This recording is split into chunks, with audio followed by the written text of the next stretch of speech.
રહેવું એ તો માનવનો સ્વભાવ છે, સમાજ છે તેથી હું છું.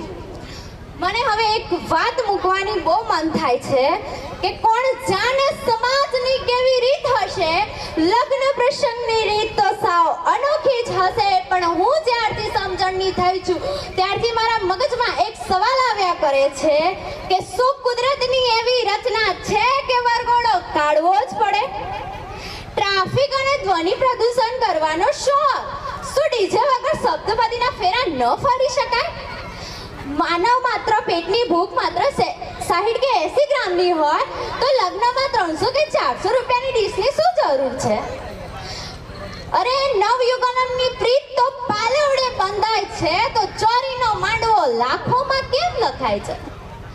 હા, આવા શુભ પ્રસંગે દીકરી પાર્લરમાં જઈ તૈયાર થાય, ઘણા શોખ હોય, ઘણા સપના જોયા હોય, પણ જ્યાં મોર ચાચા ઊંઘમણે દેશ એવા ગીતો ગવાય છે ત્યાં ડીજેના પડઘા કેમ સંભળાય છે?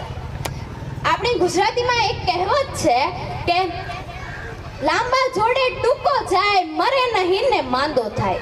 સ્વાભાવિક વાત છે, આવા મોટા ગજાના ખર્ચો મોટા વર્ગ શ્રીમંત વર્ગ જ કરે, પરંતુ જ્યારે આવે મધ્યમ વર્ગની વારી ત્યારે તે મુશ્કેલીમાં મુકાય છે. આજના દીકરા દીકરીઓની ડિમાન્ડ એક ક્રેઝના કારણે તે મમ્મી પપ્પાને કહેતા હોય છે કે મમ્મી આમ નહીં આમ જ જોઈશે, પપ્પા આટલું નહીં આટલું તો જોઈશે જ. અને આવા પ્રશ્નો જ્યારે મા બાપ સાંભળે છે ત્યારે એમને થાય છે કે હવે હું શું કરીશ? મારી પાસે એટલી હેસિયત નથી કે હું એને આવું કરી શકું ને પેલું કરી શકું. ત્યારે તે મા બાપ પોતાની દીકરા દીકરીની ખુશી માટે આમથી આમ લઈને પૈસા તો કરી જ નાખશે ને લગ્ન કરી નાખશે.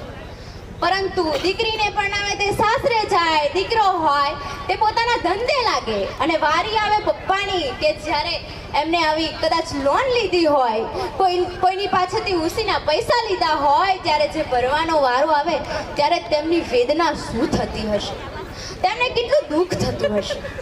મને એક ઉદાહરણ આપવાનું બહુ જ મન થાય છે કે એક ભાઈ હોય છે તે ટેબલ પર કાચના બીકરમાં કરચલા ભરીને મૂકે છે ત્યારે અને પછી કહે છે હવે હું મારું કામ કરું.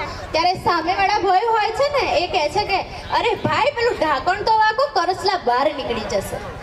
ત્યારે પેલા ભાઈએ સરસ જવાબ આપ્યો કે આમાંથી એક પણ કરચલો બહાર નહીં નીકળે, કારણ કે જો એક કરચલો બહાર નીકળવાનો પ્રયત્ન કરશે તો બીજો પગ ખેંચવાનો જ છે, એને પાડવાનો જ છે. અને અત્યારે આપણે એ જ કરી રહ્યા છે. કોઈ ઉપર જાય એ તો ગમતું જ નથી. આપણે એવી હરીફાઈમાં લાગ્યા છે ને આજે. કેવી હરીફાઈ ખબર?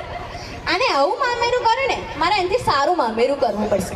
આને મેરેજમાં આવી રસોઈ બનાવી મારે એનાથી 2 થી 3 આઈટમ તો સારી બનાવવી જ પડશે.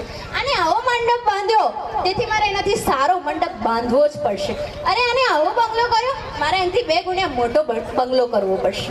અને આવી પરિસ્થિતિઓના કારણે આપણે આર્થિક રીતે પાછળ ફંડોળાયા છીએ. આપણી એકતા તૂટી રહી છે. આપણે હરીફાઈમાં લાગ્યા છીએ.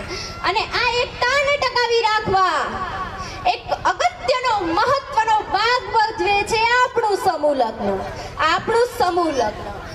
આપ સૌને મારી નમ્ર વિનંતી છે કે તમે પણ સમૂહ લગ્નમાં જોડાઓ. કારણ કે હું પણ જાણું છું ને તમે પણ જાણો છો કે 1 લીટર દૂધને ફાડવા માટે 1 લીંબુનું ટીપું તો કાફી જ છે.